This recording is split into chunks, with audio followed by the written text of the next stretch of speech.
Running a meeting. I'm not a pro at running meetings, but I've been in a lot of meetings and I've felt the frustrations of being in meetings that are run badly. So I apologize to those of you who do not like running meetings. If that's you, I sympathize. Some days it's the last thing that I want to do. But if you've ever been a part of a meeting that's run well, then maybe you want to be able to offer that blessing to others.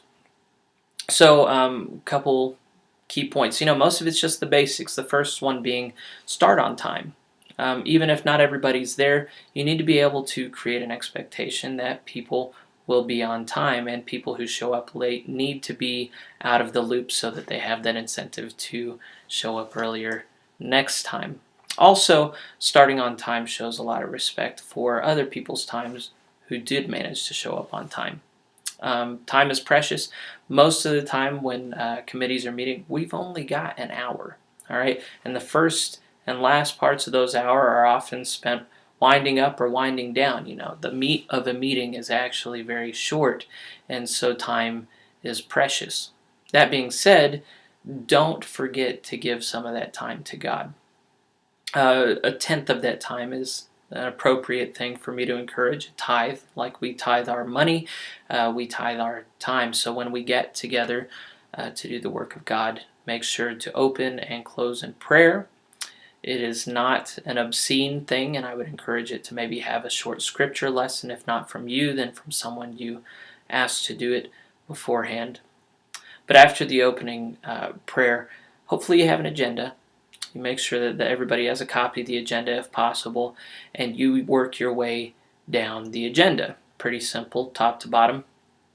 But along the way, humans have this funny propensity for wasting time and small talk and going off into areas that just aren't helpful. We want to recall things that have nothing to do with the ministry at hand. So as chair, it is officially your duty to make sure that not much time goes in that direction. Now, if you are too nice to shut somebody up if they're taking it in a bad direction, then maybe it would be good to appoint someone in your committee to be able to cut people off when what's happening is not germane to the conversation.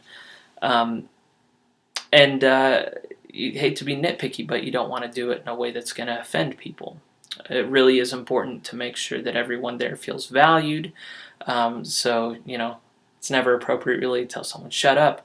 A couple ways that I've found helpful to cut somebody off is to say, okay, let's get back on topic. That's an easy one.